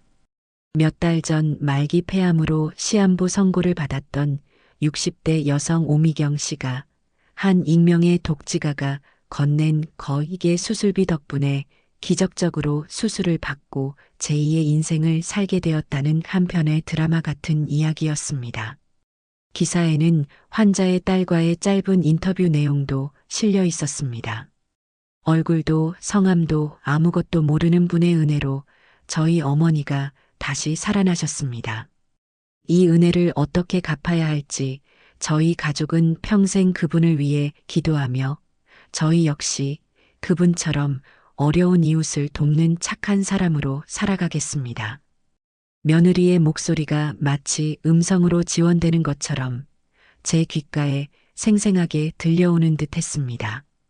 기사 한편에는 이제는 제법 혈색이 돌아온 안사돈과 그 옆에 꼭 붙어 있는 며느리가 병원 로비의 작은 정원에서 함께 웃고 있는 흐릿한 사진도 실려 있었습니다. 저는 기사를 몇 번이고 다시 읽어보았습니다. 그리고는 조용히 컴퓨터 화면을 껐습니다. 가슴속 깊은 곳에서부터 뜨거운 무언가가 울컥 치밀어 올랐습니다. 다행이었습니다. 정말로 다행이었습니다. 제 작은 선택이 꺼져가던 한 생명의 불씨를 다시 살려내고 한 가정을 절망의 늪에서 건져 올린 것입니다. 며느리가 인터뷰에서 했다는 그 말이 부디 순간의 감정에서 나온 헛된 다짐이 아니기를. 그래서 이번 일을 계기로 정말 새로운 사람으로 거듭나기를 마음속으로 조용히 그리고 간절히 빌어주었습니다. 이제 정말로 모든 것이 끝났다고. 저와 그들의 길고 아팠던 인연은 이것으로 완전히 정리된 것이라고 그렇게 믿고 싶었습니다. 평화로운 날들은 계속되었습니다. 제 삶은 이제 그 누구의 방해도 받지 않는 온전한 저만의 것이었습니다. 제 사업은 이제 백화점 식품관에도 입점할 정도로 크게 성장했고, 저는 성공한 여성 사업가라는 낯선 이름으로 방송국의 인터뷰 요청을 받기도 했습니다. 물론 저는 그런 요란한 자리는 모두 정중히 사양했습니다. 제가 원했던 것은 돈이나 명예가 아닌 그저 제 손으로 무언가를 일구고 그것으로 다른 사람들에게 기쁨을 주며 제 남은 인생을 조용하고 평온하게 살아가는 것, 그것뿐이었으니까요.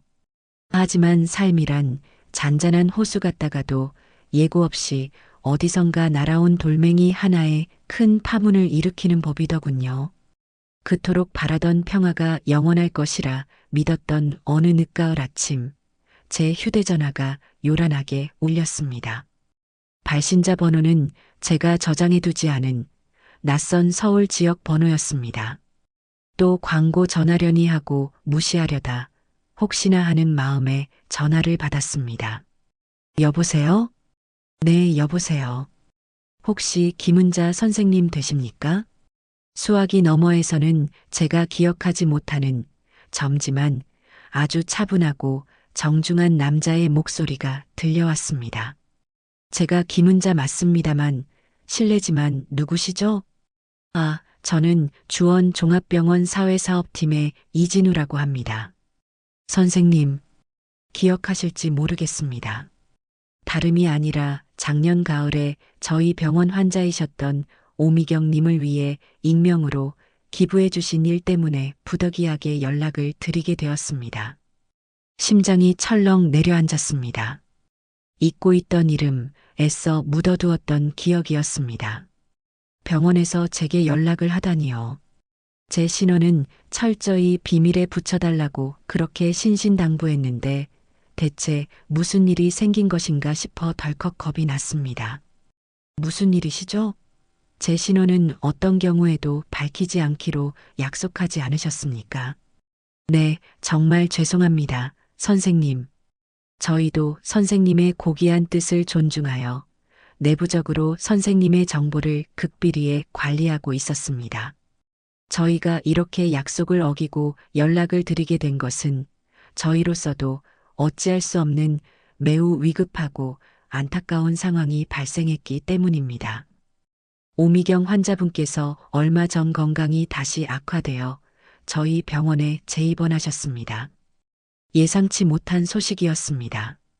건강을 완전히 회복했다던 안사돈이 다시 쓰러졌다니요. 수술 후유증으로 인한 폐렴 합병증이 아주 심각하게 찾아왔습니다. 지금 당장 집중적인 항생제 치료와 추가적인 시술이 병행되어야만 하는 위급한 상황입니다. 하지만 선생님께서도 짐작하시겠지만 보호자 측에서는 더 이상 병원비를 감당할 경제적 능력이 전혀 없는 상태입니다. 저희 병원의 복지재단 기금 역시 다른 중증 환자들에게 모두 소진되어 더 이상의 지원이 어려운 실정이고요. 사회복지사의 목소리는 깊은 안타까움과 무력감에 젖어 있었습니다. 그래서 정말 염치 없고 면목 없는 부탁인 줄 알지만 저희가 기댈 수 있는 마지막 희망은 선생님뿐이라는 생각에 혹시 아주 조금이라도 좋으니 도움을 더 주실 수 있는지 여쭈어 보기 위해 이렇게 연락을 드리게 되었습니다. 물론 절대 강요하는 것은 아닙니다. 저희의 연락이 불편하셨다면 그저 잊어버리셔도 괜찮습니다. 그저 환자의 상태가 너무나 위급하여 지푸라기라도 잡는 심정으로 저는 아무 말도 할 수가 없었습니다. 끊어졌다고 굳게 믿었던 인연의 끈이 사실은 끊어진 것이 아니라 아슬아슬하게 이어져 있다가 다시 제 발목을 단단히 휘감아오는 기분이었습니다. 거절해야 마땅했습니다. 저는 이미 할 만큼 했습니다. 한 번의 도움으로 족하다. 이제는 하늘의 뜻에 맡기는 수밖에 없다. 머릿속으로는 수없이 외면하려 했지만 제 마음은 이미 서울의 그 차가운 병실에 누워 고통받고 있을 안사돈의 얼굴을 그리고 있었습니다. 이대로 모른 척한다면 저는 평생 그때 한 번만 더 도와주었더라면 하는 후회와 죄책감의 굴레에서 벗어날 수 없을 것 같았습니다. 알겠습니다. 제가 내일 병원으로 직접 가보겠습니다. 결국 제 입에서는 제 의지와는 다른 대답이 흘러나오고 말았습니다. 전화를 끊고 저는 한참 동안이나 그 자리에 못 박힌 듯 앉아 있었습니다. 어쩌면 이것이 정말로 이 지긋지긋한 인연을 끊어내기 위한 마지막 관문일지도 모른다.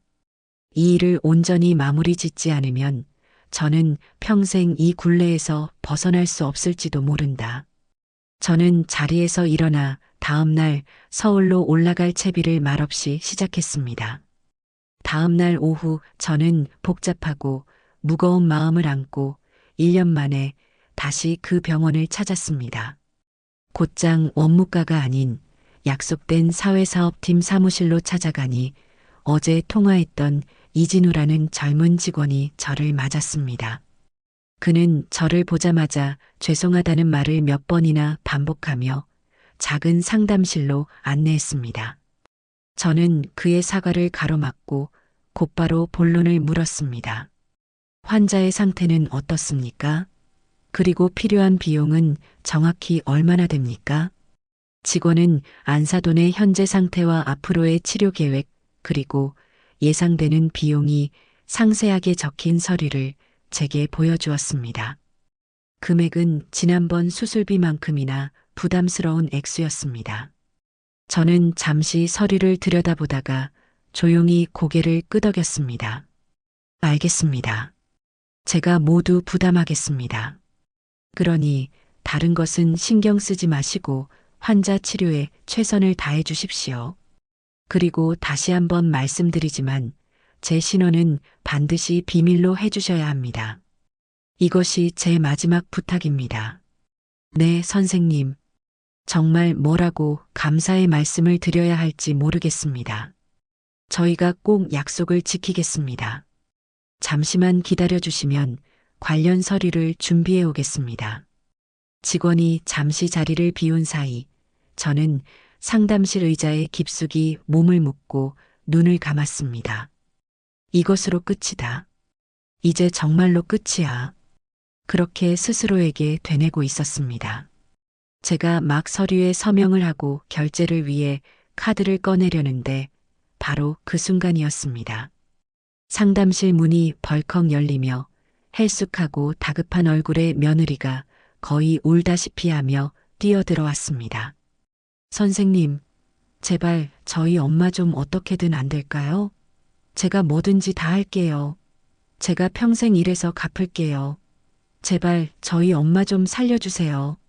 며느리는 상담실 안쪽에 앉아 있는 저를 미처 발견하지 못한 채 사회복지사에게 매달려 절박하게 울부짖고 있었습니다. 저는 저도 모르게 몸을 움츠렸습니다. 하필이면 바로 이 순간에 바로 이 공간에서 마주치다니. 저는 고개를 숙여 제 모습을 감추려 했습니다. 하지만 저를 난처하게 만들고 싶지 않았던, 그리고 며느리를 빨리 안심시키고 싶었던 사회복지사의 그 선한 배려가 오히려 모든 것을 최악의 상황으로 만들어버리고 말았습니다. 보호자분, 잠시만 진정하세요. 너무 걱정하지 않으셔도 됩니다. 방금 아주 좋은 소식이 생겼습니다. 사회복지사는 며느리를 안심시키기 위해 제 쪽을 손으로 환하게 가리키며 말했습니다. 여기 앉아 계신 이 고마우신 분께서 지난번에 이어 이번 치료비까지 전액 지원해 주시기로 방금 약속해 주셨습니다. 이분께서 바로 오미경 환자분의 익명의 후원자이십니다. 그 말에 며느리의 울음소리가 거짓말처럼 뚝 그쳤습니다. 그리고는 천천히 마치 녹슨 기계처럼 삐걱거리며 고개를 돌려 상담실 구석에 앉아있는 저를 바라보았습니다. 며느리의 눈이 제 얼굴을 확인하는 순간 그 눈동자가 지진이라도 난 것처럼 거세게 흔들리기 시작했습니다. 시간은 멈췄고 공기는 얼어붙었습니다. 며느리의 파르르 떨리는 입술 사이로 이 세상의 모든 소리를 집어삼킬 듯한 단 한마디의 말이 새어나왔습니다. 어머니, 그 한마디와 함께 제가 그토록 지키고 싶었던 모든 비밀과 경계가 산산이 부서져 내리고 말았습니다. 방금 그게 무슨 말씀이세요? 며느리는 저를 본 채 만채 하얗게 질려버린 얼굴로 사회복지사를 향해 로봇처럼 되물었습니다. 그 목소리는 금방이라도 부서져 내릴 것처럼 가늘고 위태롭게 떨리고 있었지요. 자신의 말 한마디가 어떤 파장을 불러일으켰는지 뒤늦게 깨달은 젊은 사회복지사는 어쩔 줄 몰라 하며 제 눈치와 며느리의 눈치를 번갈아 살폈습니다. 저는 그 순간 이 모든 상황을 더 이상 되돌릴 수 없다는 것을 직감했습니다. 제가 그토록 애써 쌓아 올렸던 익명의 벽이 한 젊은이의 순수한 선의에서 비롯된 말실수 한마디에 너무나도 허무하게 무너져 내린 것입니다. 며느리의 머릿속이 얼마나 복잡하고 아프게 돌아가고 있을지 저는 굳이 보지 않아도 알 수 있었습니다. 갑자기 나타나 어머니의 목숨을 살려준 하늘에서 내려온 동아줄 같았던 얼굴 없는 독지가, 그리고 지금 추가 병원비를 해결하기 위해 바로 이 자리에 앉아 있는 자신이 세상에서 가장 미워하고 원망했던 시어머니. 그동안 전혀 연결되지 않던 두 개의 그림 조각이 방금 그 사회복지사의 말 한마디로 너무나도 잔인하게 하나로 맞춰져 버린 것입니다. 며느리의 동공이 걷잡을 수 없이 흔들렸습니다. 그것은 단순한 놀람이 아니었습니다. 자신이 저지른 과거의 모든 악행과 그 악행의 대상이었던 제가 베푼 선행의 엄청난 무게를 동시에 깨닫기 시작한 사람의 깊은 충격과 자기 혐오였습니다. 저는 더 이상 그 자리에 앉아 있을 수가 없었습니다. 이런 식으로 모든 것이 밝혀지기를 원했던 것이 아니었습니다. 며느리의 감사를 받고 싶어서 혹은 며느리에게 죄책감을 안겨주고 싶어서 한 일이 아니었으니까요. 저는 아무 말도 하지 않고 남은 결제 서류 위에 기계적으로 서명을 마쳤습니다. 그리고 가방을 챙겨 자리에서 일어났습니다. 이 질식할 것 같은 공간에서 며느리의 그 무너져 내리는 눈빛으로부터 한시라도 빨리 벗어나고 싶었습니다. 어머니, 제 등 뒤에서 며느리가 저를 부르는 절박한 목소리가 들려왔지만 저는 걸음을 멈추지 않았습니다. 지금은 그 어떤 말도 섞고 싶지 않았습니다. 무슨 말을 할 수 있었겠습니까? 그래, 내가 네 어미를 살려준 사람이다라고 말하며 거들먹거릴 수도 없는 노릇이고, 이건 그냥 잊어버려라라고 말하며 위선을 떨 수도 없는 노릇이었습니다. 저는 며느리를 스쳐 지나 거의 도망치듯 상담실을 빠져나왔습니다. 병원의 길고 하얀 복도를 걸어나가는 내내 등 뒤에 꽂히는 며느리의 시선이 마치 수백 개의 날카로운 바늘이 되어 제 온몸을 찌르는 듯 아프게 느껴졌습니다. 모든 것이 엉망이 되어버렸습니다. 제가 계획했던 조용한 선행은 이제 걷잡을 수 없는 감정의 폭풍을 예고하고 있었습니다. 그날 저녁 저는 시골집으로 돌아와 멍하니 앉아 있었습니다. 불도 켜지 않은 채 짙은 어둠이 내려앉은 방 안에 홀로 앉아 있으니 온갖 생각들이 저를 괴롭혔습니다. 며느리는 따라오지 않았습니다. 어쩌면 모든 것을 알게 된 지금 저를 찾아와 용서를 빌기는커녕 오히려 저를 원망하고 있을지도 모릅니다. 자신의 비참하고 무능한 현실을 두 눈으로 똑똑히 확인시켜준 제가 값싼 동정심으로 자신을 농락하고 기만했다고 생각할 수도 있겠지요. 차라리 그것이 더 나을지도 모른다고 생각했습니다. 저를 원망하고 미워하며 다시는 제 앞에 나타나지 않는 것. 그것이야말로 제가 진정으로 바라는 결말이었으니까요. 밤이 깊어지고 창밖으로 차가운 밤이슬이 맺히는 소리가 들려왔습니다. 저는 무거운 몸을 이끌고 잠자리에 들 준비를 하고 있었습니다. 그때였습니다. 마당에서 희미하게 그러나 분명하게 바스락거리며 흙을 밟는 소리가 들려왔습니다. 저는 순간 가슴이 철렁 내려앉아 조심스럽게 창문의 커튼을 살짝 젖히고 밖을 내다보았습니다. 그리고 그 자리에 얼어붙고 말았습니다. 어둠이 짙게 내려앉은 마당 한가운데 며느리가 웅크리고 있었습니다. 병원에서 입고 있던 그 얇고 낡은 옷차림 그대로 언제부터 와 있었는지 모를 그 아이는 딱딱하고 차가운 흙바닥 위에 이마를 대고 엎드려 있었습니다. 마치 이 세상의 모든 죄를 짊어지고 벌을 받는 죄인처럼 미동도 없이. 저는 잠시 망설이다 두꺼운 외투를 걸치고 마루로 나갔습니다. 제가 나온 것을 분명히 보았을 텐데도 며느리는 고개를 들지 않았습니다. 그저 꽁꽁 언 어깨를 가늘게 떨며 알아들을 수 없는 소리로 흐느낄 뿐이었습니다. 여기서 뭘 하고 있는 것이냐? 밤 공기가 차다. 어서 돌아가거라. 제 목소리에 며느리는 마치 오랫동안 단단하게 막혀있던 둑이 한꺼번에 터져 나온 것처럼 땅바닥에 엎드린 채로 목 놓아 불기 시작했습니다.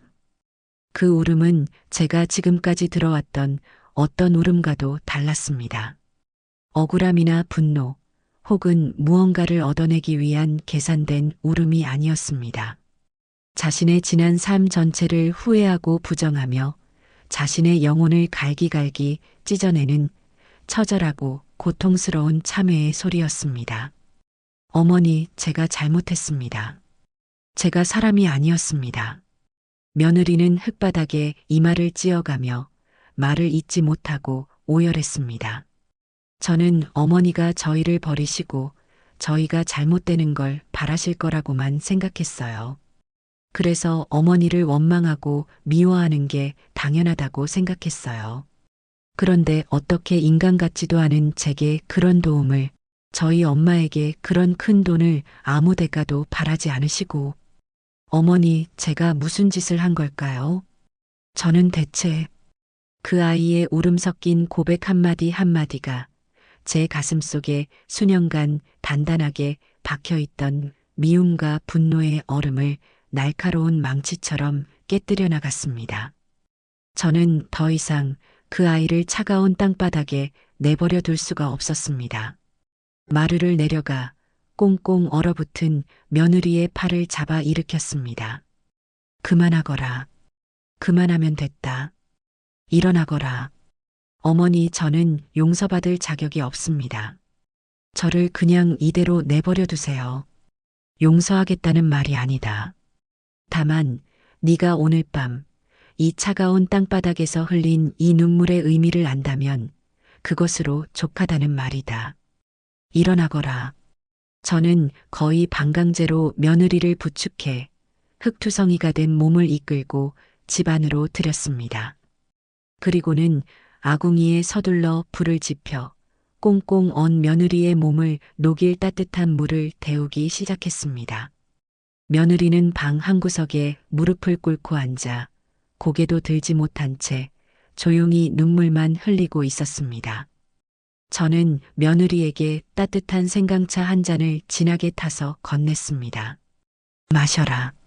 몸이 좀 녹을 것이다. 며느리는 떨리는 손으로 찻잔을 받아들었습니다. 우리는 한참 동안 아무 말도 하지 않았습니다. 방 안에는 타닥타닥 아궁이의 장작 타는 소리와 찻잔에서 피어오르는 희미한 김의 움직임만이 고요하게 존재할 뿐이었습니다. 길고 길었던 침묵을 먼저 깬 것은 저였습니다. 나는 너를 완전히 용서한 것이 아니다. 어쩌면 평생 내가 내게 주었던 그 깊은 상처들을 완전히 잊지는 못할 게다. 며느리가 고개를 들어 저를 바라보았습니다. 그 눈에는 더 이상 원망이나 변명이 없었습니다.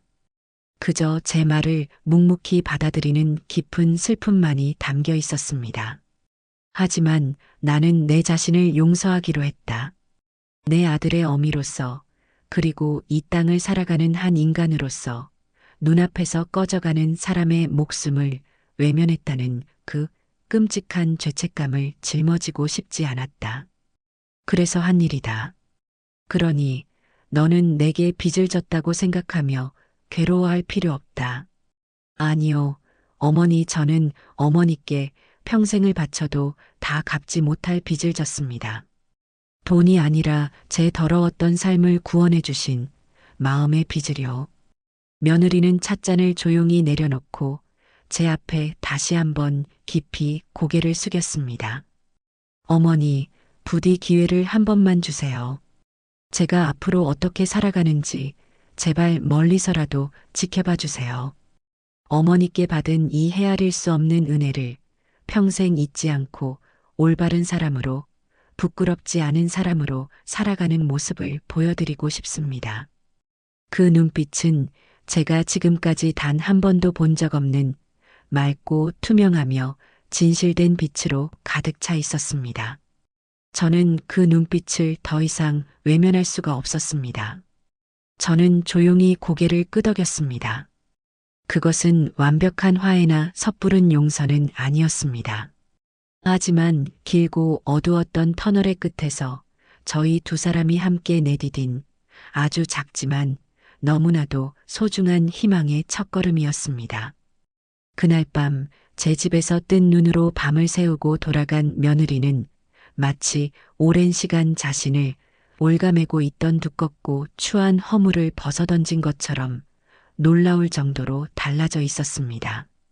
그 아이는 더 이상 과거의 허영심 많고 이기적이던 주연수가 아니었습니다. 삶의 무게를 불평 없이 정면으로 마주하고 자신의 두 발로 굳건히 땅을 딛고 일어서려는 강인하고 겸손한 한 명의 인간으로 거듭나고 있었습니다. 가장 먼저 달라진 것은 며느리가 일에 대한 태도를 바꿨다는 것이었습니다. 예전에는 손에 물 한 방울 묻히는 것조차 질색하며 남이 벌어다주는 돈으로 자신의 겉모습을 치장하는 데만 급급했던 그 아이가 안사돈의 병간호를 도맡아 하면서도 밤낮으로 닥치는 대로 일을 하기 시작했습니다. 낮에는 동네의 허름한 식당 주방에 나가 하루 종일 뜨거운 불 앞에서 땀을 흘리며 그릇을 닦았고, 밤에는 피곤한 몸을 이끌고 남편의 대리운전 일을 도왔습니다. 예전 같았으면 상상도 못할 고되고 굳은 일들이었지만 며느리는 단 한 번도 힘들다는 내색을 하거나 불평을 늘어놓지 않았습니다. 오히려 땀 흘려 번 돈을 손에 쥘 때마다 그 돈에 담긴 무게와 가치를 비로소 깨달아가는 듯 숙연한 표정을 짓곤 했습니다. 그렇게 번 돈으로는 퇴원한 안사돈의 약값을 대고 남은 생활비를 꾸려나갔습니다. 비록 그들이 사는 곳은 예전보다 훨씬 좁고 낡은 반지하 월세방이었지만 그들의 얼굴은 최고급 아파트를 꿈꾸며 서로를 닥달하던 시절보다 오히려 더 평온하고 행복해 보였습니다. 저는 그들의 삶을 멀리서 지켜볼 뿐 직접적으로 관여하거나 경제적인 도움을 주지 않았습니다.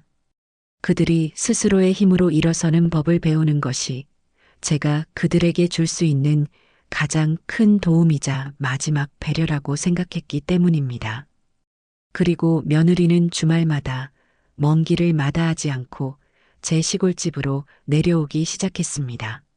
처음에는 그저 제게 속죄하는 마음으로 무언가 의무감에 하는 일처럼 보였습니다.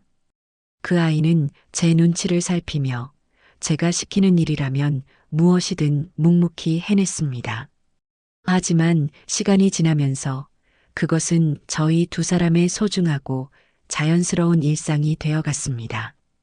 우리는 함께 텃밭에 씨앗을 심고 잡초를 뽑으며 땀을 흘렸습니다. 저는 며느리에게 제가 평생을 살아오며 터득한 삶의 지혜들을 하나씩 가르쳐 주었습니다. 좋은 된장을 고르는 법, 시절에 맞는 나무를 묻히는 법, 그리고 계절의 변화를 읽고 땅의 소리에 귀 기울이는 법까지. 며느리는 스펀지처럼 모든 것을 빨아들였고 서툴지만 진심을 다해 제 일을 도왔습니다. 우리는 더 이상 과거의 일을 들추어내거나 많은 대화를 나누지는 않았지만 함께 흙을 만지고 함께 밥을 먹고 함께 저녁 노을을 바라보는 그 고요한 시간 속에서 서로의 마음을 조용히 읽어낼 수 있었습니다. 며느리는 제게 일을 배우면서 어머니, 이건 이렇게 하는 게 맞아요? 어머니, 된장에는 왜 수치랑 고추를 넣어두시는 거예요? 라며 스스럼 없이 질문을 던졌고 저는 그런 며느리의 모습에서 제가 잃어버렸다고 생각했던 딸의 모습을 어렴풋이 발견하곤 했습니다. 우리의 관계는 시어머니와 며느리라는 이름에서 벗어나 인생의 선배와 후배 혹은 스승과 제자처럼 서로를 존중하고 배우는 새로운 관계로 발전하고 있었습니다. 아들 동수 역시 아내가 변하고 제가 그 변화를 묵묵히 지지해주는 모습을 곁에서 지켜보며 조금씩 달라지기 시작했습니다. 늘 아내의 등살과 어머니의 기대 사이에서 갈팡질팡하며 자신의 책임을 회피하던 나약한 모습은 사라지고 자신의 가정을 지키기 위해 묵묵히 땀 흘리는 듬직한 가장의 모습이 보이기 시작했습니다. 어느 주말 며느리와 함께 저를 찾아온 아들은 마루에 앉아 계신 제 앞에 조용히 꿇어앉아 깊이 고개를 숙였습니다. 어머니, 제가 그동안 정말 죄송했습니다.